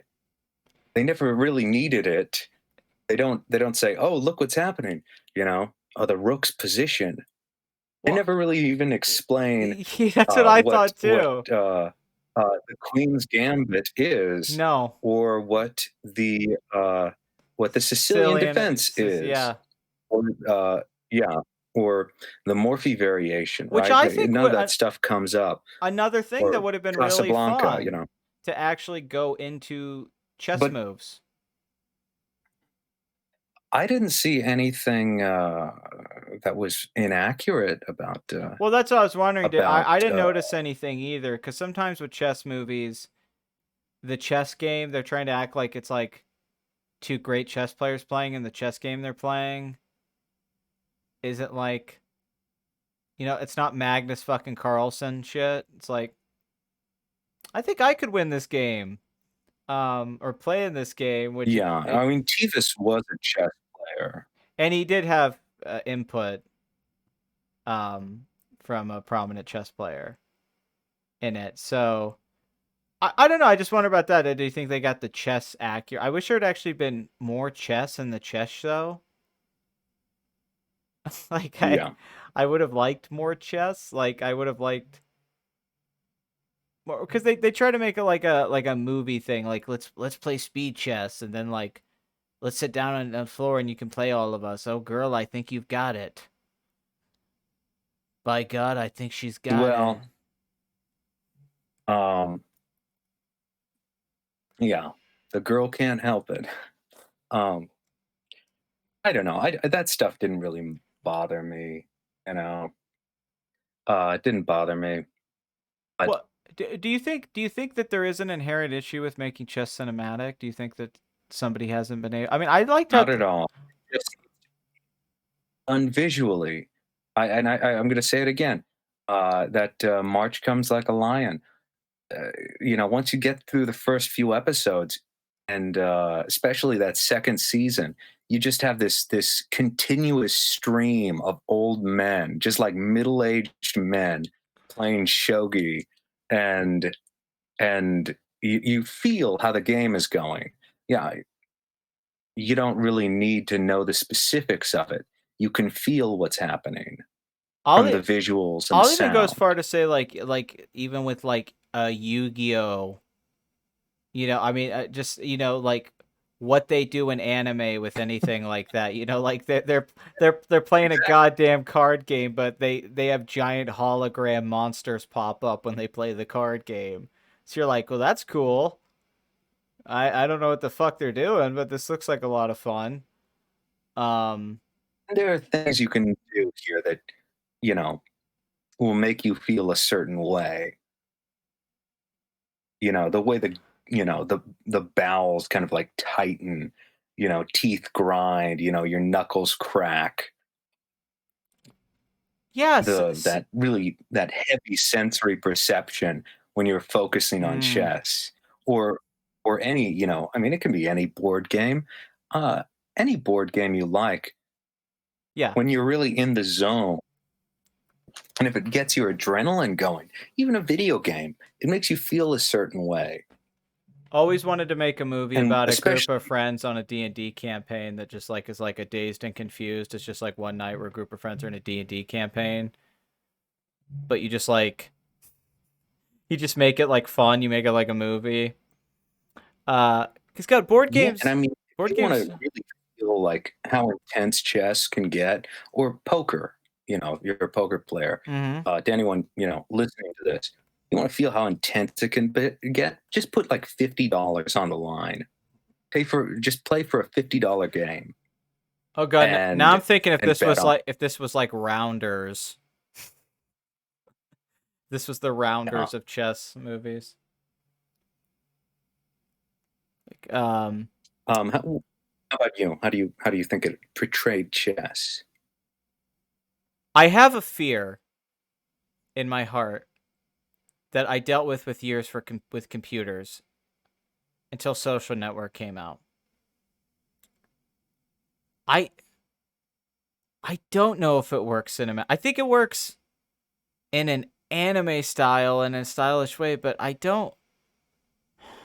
I think the game of chess doesn't translate well to film because to actually explain the game and for people to understand the game, you watch a basketball game in a movie, you get basket goes in the hole, points, touchdown. So Basket goes in the hole. so you can make a dramatic scene where the character scores a touchdown. Rudy gets the touchdown. He makes the big play, So it's the kid gets the last shot in Hoosiers. It's the big, with The chess. guy pulls out the gun and last Boy Scout starts shooting the other Yeah, players. exactly. Chess is they always build it around like checks and checkmates, and then they bring up variations without explaining them. And I don't know I don't know if just seeing people move pieces on a board until they checkmate the other person or they always make the draw this dramatic thing. I don't know if it works because I think it isn't simple enough to work. Because it's not a super, super simple game. It's just not. There's too many moves and variations of things, and you have to think a lot when you play it. And there's a lot to learn about it. It's pretty dense and you could spend your whole life playing it, and it's not really about like athleticism or just like overcoming the obstacles. It's a different and unique game as compared to a lot of other things. It's not like a lot of other things. It's Oh, so poker's cinematic. So is pool. Yeah, but poker, it's I the mean, it's the hands. You know, the guy puts baseball is really po- complex. poker You can poker. spend your whole life studying baseball. You know, I agree, but I think it's that thing where the guy hits the ball out. That's most baseball movies. It's the natural hitting the lights out. You could make that cinema. I think I don't know if that works with chess. I think it is tougher to do because I've seen many people do it, and I don't know if it because there's a visual aspect that goes along with it, right? It's cinematic to see a guy hit a ball out into a field, into the open vastness. It's cinematic to see a baseball field. It's cinematic to see a lot of the things you're mentioning, like where chess. I don't know if it's that cinematic to see two people sitting at a table moving pieces on a board. I just don't know if it is. I think it's entertaining enough, but I don't know if it's ever going to have that, like. I mean, apparently this has got people into playing chess, but I don't. I I think the only way you could make a really good chess movie, if I was to separate it from the visual idea, I think is that you would have to really make a movie about chess and actually trust that the audience could understand and follow the lingo. There's a reason that Bull Durham works. It's because he played minor league baseball, so you feel like you're in good hands when you're watching Bull Durham. It's not like you're watching it and you're going, "This is bullshit." You're like, "This feels pretty accurate to what minor league baseball is like. This feels pretty accurate to how guys talk on baseball fields." I don't think someone's really made that chess movie yet where it feels like this is how a game of chess is actually played. Maybe how the chess players act as people, but I don't know if someone's really like captured the feeling that you get when you play chess. Because poker, you can always just do the classic. I have the straight flush, and then everyone's like, "Whoa, oh my god!" It's like this big cinematic. I don't know if Yeah, the I don't know there's, if the I don't know if the checkmate's a cinematic. I think after you see it a couple times, it loses. yeah, there's a feeling to setting up a move. There's a feeling of hatred about a certain piece. You know, like you can really hate that bishop's sitting there. You know, Mm-hmm.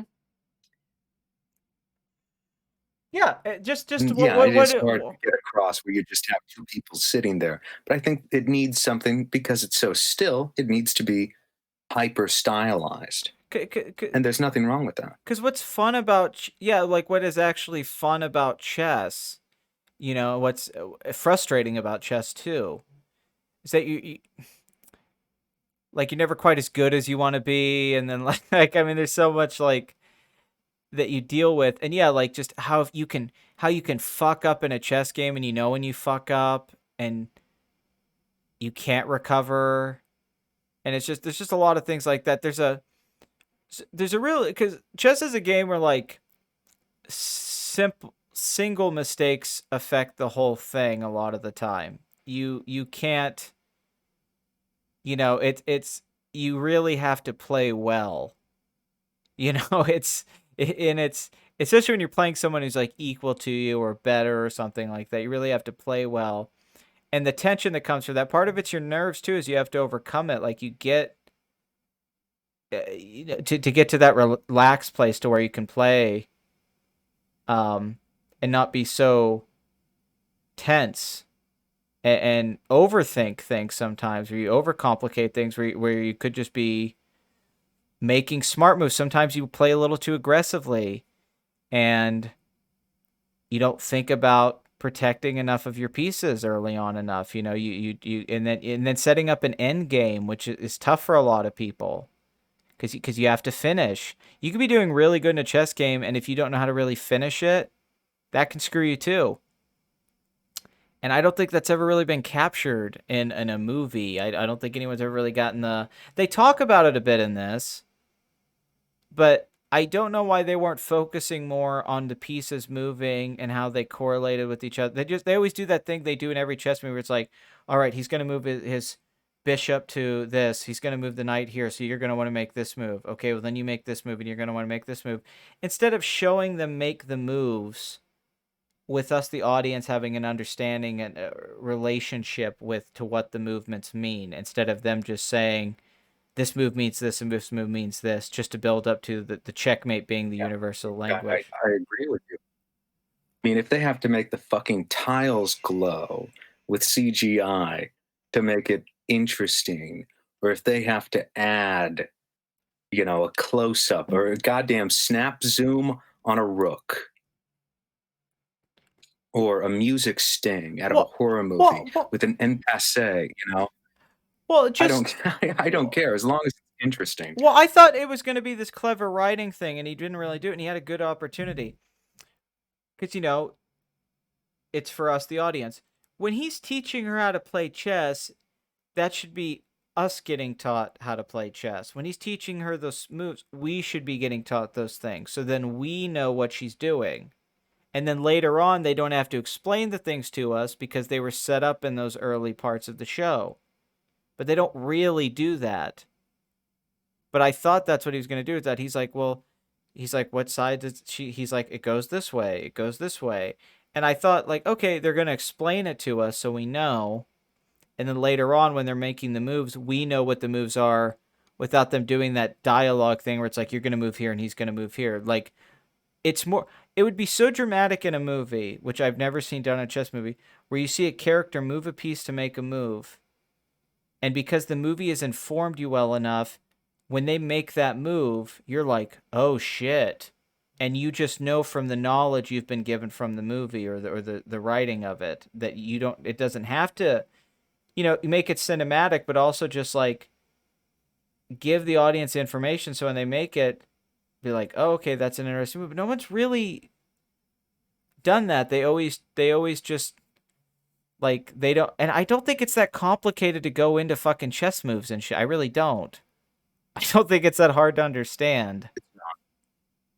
I don't think it's hard to understand. Chess is not the most difficult game. No. People seem to think it is. It's incredibly deep. Yeah. As far as getting into it. It is depressing if you play it quite a bit that there are these prodigies, and even more depressing, they can build a computer that can beat these prodigies. You know what I mean? But it is depressing that you'll never be that good, but it's still a very fun game. Well, that's a point I wanted to bring up. Anyone can really learn it. Yes, children play chess. I mean, I learned. And I'm glad that this show. Yeah, I'm glad this show gets people interested in it. I can't wait for Netflix's sexy new backgammon show. And their sexy new Othello show. Yeah. And Risk. Shit. I can't wait for that. Risk. I would love. I'm not even kidding. I would love the Risk show. That would be just that Seinfeld episode with Newman and Kramer, but it's like a 7-episode miniseries. They're playing a game of Risk. There's a great parody of this with Checkers somewhere. Like the best fucking SNL skit is sitting right there.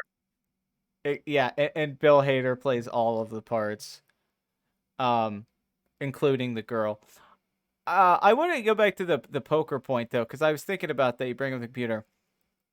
I think that affected chess. It used to be, because this is what happened with poker. See, back in the day, if a guy was pretty good at poker, he could go around and hustle and make some money. And you would play in a lot of these, like you see in Rounders, you would play in these, like, underground tournaments and stuff or like that. And the World Series of Poker wasn't this huge. Everyone wasn't obsessed with poker. Nowadays, the guys who are winning the poker tournaments are these kids who grew up playing online poker where they're playing 5 or 6 games at the same time. And they play very machine-like. So they start going to the poker tournaments. Back in the old days, guys used to talk. They used to try and bluff you. They would try and psych you out. These dudes sit at the poker table now in these tournaments with headphones on. These like 20-something-year-olds. They have headphones on listening to music. They're not paying attention to anybody. They're just playing the moves and playing off the math. They just know the math of the game, and that's all they're playing. There's no strategy beyond that. It's just the numbers of it, and they're going off of that. Yeah, it's like what sabermetrics did with a lot of baseball. Yeah, sabermetrics, exactly. And chess had that component. I think there was a time when there was really, really good chess players, and it was a time when board games were more prominent, tabletop games were prominent. There used to be a time when everyone used to go bowling because there wasn't video games. So if you wanted to go play a game, people would go bowling. Now you can play video games. And then when the whole computer revolution of chess happened, where you could start playing on a computer, and now a lot of these young chess players, like the Magnus Carlsens, they're playing 10 games of chess on a computer all day against computers, which, and it's changed it. It's a little bit different. There's almost something loses a little bit of its allure that it once had because Oh yeah. Oh, you think it loses some allure when a chess program can take your personality yeah. from every game you've played and predict how you're going to play it, so some random asshole can play versions of you. You think it might have lost a little of its allure? You think it might have lost a little bit of its allure. That's fucking fun. But yeah, I think that was the thing with me with this. It was sort of like, I'm just shocked that people are even interested in chess, because I thought we kind of lived in this world where people were over chess, and it's really weird that it's like it's making a comeback. I don't know. That's the weirdest thing I take away from this. All right, let's go into final thoughts. What's your final thoughts on this show and this expansive epic? It's actually hasn't been that long of a podcast. We've only been like 90 minutes. But Final thoughts. yeah. Go out and play some chess. You can play Beth Harmon from our sponsor, chess.com. Chess.com, where you can boil down a personality and someone's entire career to a set of numbers. Visit them with the discount code Go Fuck Yourself. Get 20% off whatever the hell they're selling. In fact, I think it's free. Okay. All right. Go to chess.com. All right. It's great. You sign up. You play chess, folks. It's great. I love chess. Play with my wife. She's a doctor. Play it all the time. It only costs Go and play $100 a Beth day. Harmon. Yeah, go and play Beth Harmon. Okay, I'll throw one last question at you. Who would you most like to play a chess game with, living or dead? Anyone you ever want. You could pick someone to play chess with. And not just a game, you could play several games with them. Somebody that you would like to. Who's your dream chess game? Chess player? It could be anybody. Or are we talking like Kubrick or someone who played chess? I mean anybody. It could be a chess player or Kubrick. Because it would be nice to play chess with Kubrick, and also like you would hope you get to talk to Kubrick. But yeah, do I just get to play chess with them? I wonder if he was the type. I could see him being the type where he just sits there quietly and doesn't talk to you. Steve Martin played chess with him. I don't know. Jose Capablanca? I mean, that's a pretty obvious answer. Well, it's an obvious then answer we because wouldn't. that's a good answer. I got mine. Or Bobby Fischer. I kind of would want to know. It's a really the most obvious answer, but especially Bobby Fischer going crazy Yeah. and becoming, even though he's Jewish, becoming like an anti-Semite towards the end of his life. I would want to have seen what he was like in his prime back when he was like a younger guy. Yeah. In the early 60s and his early 20s. Mostly because he went fucking nuts. Mm-hmm. And also one hell of a chess player, although he probably, beat me 20 times in a row. I mean, hell, it's Bobby Fischer. What was he like, Shatner. I'd play William Shatner. Oh, that's good.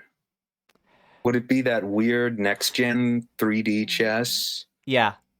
Of course it would be. It totally would be the Star Trek chess. Where I'm doing my Spock... Data? Where I'm doing the Spock logical moves, and then Kirk beats me by doing illogical moves that don't make sense. That would be great. I would love to play Star Trek. Yeah, Data. Yeah, fictional. Yeah, I'd love to play chess with Data. It'd be amazing. I guess my final thoughts. I liked the show. I didn't. I mean, this was the first podcast that felt like work. Everything else was kind of things we wanted to talk about. And this, like yesterday, I only have 2 days off from work, and I spent all day yesterday pretty much watching this goddamn show. And I got to enjoy today. I got some Chinese food. I watched some Lord of the Rings. I had some of my me time today before I go into this grind work week. But the fact that I spent 7 hours yesterday watching this, part of that's a little depressing. Where it's like, huh. But I did have a good time, and just my history with that this was a book I liked and I wanted to make it in a movie, and someone else turned it into something, and I'm watching it now, and I'm thinking about the things that I would have done differently or how I thought about it, or just to see it cinematically when I thought about it so long. That part's pretty surreal and interesting. And so I would have watched it regardless just because of that. Where if I didn't have any history with this, I probably wouldn't have watched this even off hype or anything like that. But I was curious. Um, could have been better, but I also don't think it's. I don't think it's terrible. I think it's average. I think it's okay. Yeah. It's interesting. It's a big hit. I think part of it's COVID. Yeah, for Oh, sure. shit. Should I not say that? Part of it's, you know, COVID. I don't know. Play chess. Yeah, play It's fun. chess. It If you is. like this show, read the book. You know, who cares? Next time, Jurassic Park. Yeah, one for them, one And for us. yeah, one for us. I just want to talk about Ian Malcolm. This could have used Jeff Goldblum narrating it, or Ron Howard narrating it, like Arrested Development. Or Or hey, you know what? Fred Daniel Sav, Stern Daniel narrating Stern. it. I was thinking the same thing. Daniel Stern narrating it the whole time would have. I think Daniel Stern There you narrating have it. most. That finds a way. Yeah. And I knew after I had sex and that Dick Candle was in the room that my life was never going to be the same again. You know, my favorite Simpsons joke of all time is in season 2, where Bart goes into the Wonder Years parody and Daniel Stern's actually doing the voiceover, but for Bart. It's like, a job? Was she serious? I knew my dad was telling me, but we were gonna have our relationship would never be the same. Bart, what are you doing? Nothing. And he just keeps saying, it's like, holy shit. That's amazing. Yeah, we should just talk about the Wonder Years at some point. I'm feeling that Wonder Years podcast. Yeah. Think about it, Final dude. thought. It's a perfect. Watch the Wonder Years. It's a perfect. Kevin Smith had a podcast called Tossed Salad and Scrambled Eggs, where him and a guy watched every episode of Frasier. And I heard that podcast and I go, that's a genius idea for a podcast. You just watch episodes of Frasier and talk about them. And it's like, there's 115 episodes of the Wonder Years. So you have 115 episodes of a podcast. That's going to take a long time. And you just sit down, you do like a little precursor, like, let's talk about this episode. Then you just talk about the 22 minutes, and then you're done. And then you just go to the next fucking episode. You could maybe do 2 episodes a show if you wanted to make it a little longer. Yeah, fuck this shit. Let's go do that. Yeah, okay.